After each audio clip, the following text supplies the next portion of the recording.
গত কয়েকদিন ধরে প্রাকৃতিক দুর্যোগ এলোমেলো করে দিয়েছে জলপাইগুড়ির গোড়ালবাড়ি এলাকার বাসিন্দাদের দৈনন্দিন জীবন। প্রবল বৃষ্টিতে ভেঙে গিয়েছিল মাটির বাড়ি, এলোমেলো হয়ে গিয়েছিল সাজানো গোছানো সংসার। বেশ কয়েকদিন প্রায় উপবাসে থাকার পর অবশেষে এলাকায় পৌঁছেছে ত্রাণ। বৃহস্পতিবার জলপাইগুড়ি সদরের বিধায়ক অনন্ত দেব অধিকারী এবং লোকসভা সাংসদ ডক্টর জয়ন্ত কুমার রায়ের উদ্যোগে ভারত বাংলাদেশ সীমান্ত লাগোয়া গ্রাম গোড়ালবাড়ি অঞ্চলে পৌঁছয় ত্রাণ। তবে এখন ভেঙে যাওয়া মাটির ঘর এবং ভেসে যাওয়া আসবাবপত্র নিয়ে দুশ্চিন্তায় দিন কাটাচ্ছেন এলাকাবাসী। কালকে তো আমরা খিচুড়ি ব্যবস্থা করছি, কালকে 2বার খিচুড়ি খাওয়া হয়েছে। আজকে চিরা, গুড়, তারপরে বিস্কুট, দুধ পাউডার এগুলো আমাদের এমএলএ সাহেব পাঠিয়েছে, তাদেরকে দিলাম।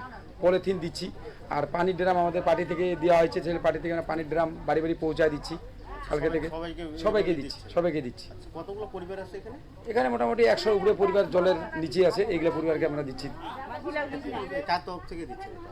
এটা আসলে আমাদের এমএলএর কোটা থেকে কতগুলো আসছে আর কতগুলো অঞ্চল থেকে দিছে। আর খাওয়াটা আমাদের পার্টির তরফ থেকে করছি, জলটা আমাদের পার্টির তরফ থেকে এটা ব্যবস্থা করা হয়েছে।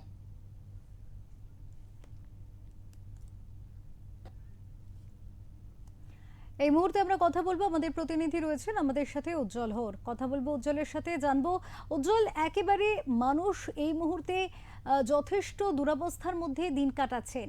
প্রশাসনের তরফ থেকে এই বিষয় নিয়ে কি ভাবনা চিন্তা রাখা হচ্ছে? দেখো, যেটা আমরা ছবিতেও দেখতে পাচ্ছি, ইতিমধ্যে রাজ্য সরকারের পক্ষ থেকে যে ত্রাণ সামগ্রীগুলো সাময়িকভাবে জেলা সদরে থাকে সেগুলো ইতিমধ্যে পৌঁছে দেওয়া হয়েছে এবং দ্রুত যে ঘরগুলো সম্পূর্ণভাবে ভেঙে গেছে, কাঁচা মাটির ঘর ছিল যেগুলো দীর্ঘ সময় ধরে জলের মধ্যে দাঁড়িয়ে থাকায় সেগুলো অনেকটা ভেঙে পড়েছে, সেগুলোকে মেরামতি কাজ শুরু হবে। তার জন্য যেটাকে বলা একটা পরিকল্পনা দরকার। এটা এর মধ্যেই সদর বিডিও যে আছে সেই এলাকা পরিদর্শন করেছেন এবং তার সম্পূর্ণ তথ্য জোগাড় করা চলছে, কি পরিমাণ ক্ষয়ক্ষতি হয়েছে এবং কি পরিমাণ সামগ্রী লাগতে পারে সেই বসত বাড়িগুলোকে তৈরি করে দেওয়ার জন্য। সব মিলিয়ে প্রশাসন আজকে থেকে অনেকটাই সক্রিয় হয়েছে, কারণ আজকে থেকে উত্তরবঙ্গের জলপাইগুড়ি সহ বিভিন্ন এলাকায় যে একদিন ধরে যে প্রাকৃতিক দুর্যোগ চলছিল সেটা কেটে গিয়েছে, আজকে ঝলমলে আকাশ হয়েছে। সুতরাং প্রশাসনিক কর্তা ব্যক্তি যারা রয়েছেন তাদের ক্ষেত্রে একদিকে যেরকম সুবিধে, এবং যারা এতদিন এই জলমগ্ন অবস্থায় ছিল, বানবাসী ছিল, তারাও নিজেদের ঘর কিছুটা হলেও গুছিয়ে নিতে পারছে। সব মিলিয়ে একদিকে প্রশাসনিক সাহায্য সহযোগিতা এবং স্থানীয় গ্রামবাসী যারা রয়েছে তাদের সাহায্য নিয়ে ধীরে ধীরে এই মানুষগুলো কিন্তু তাদের এই ভেঙে যাওয়া ঘরে ফিরতে শুরু করেছে। কোথাও কোনো অস্থায়ী যে আশ্রয় শিবির সেখানে কোনো মানুষজন এই মুহূর্তে নেই। তবে যেহেতু ঘরবাড়ি পুরোটাই প্রায় বিধ্বস্ত চেহারা, সেই ক্ষেত্রে রান্না করা খাবার, খিচুড়ি, সবজি, তরকারি যেগুলো থাকে সেগুলোর পাশাপাশি শুকনো খাবার এবং পানীয় জলের ব্যবস্থা কিন্তু আজকেও সেখানে করা হয়েছে। উজ্জ্বল, এক্ষেত্রে মাটির বাড়ির উল্লেখ তুমি করলে, কিন্তু এক্ষেত্রে প্রধানমন্ত্রী যোজনার যে আবাস প্রকল্প রয়েছে সেই আবাস প্রকল্পে এই দরিদ্র মানুষগুলি কেন পাননি বাড়ি, সে বিষয়ে কিছু জানতে পারছো? না দেখো, এগুলো গ্রামাঞ্চলে সম্পূর্ণ গ্রামগুলোতেই যে আবাস যোজনার ঘর পেয়েছে মানুষ বা আবাস যোজনার ঘর পাবে সেটাও তেমন নিশ্চিত নয়। তার মধ্যে যেহেতু এটা একটি ভারত বাংলাদেশ সীমান্তবর্তী গ্রাম, সুতরাং এখানে যে কোনো সরকারি প্রকল্প পেতে গেলে তার ক্ষেত্রে যে পর্যবেক্ষণ, তার যে পরিকাঠামো সেগুলো নানানভাবে খতিয়ে দেখা হয়।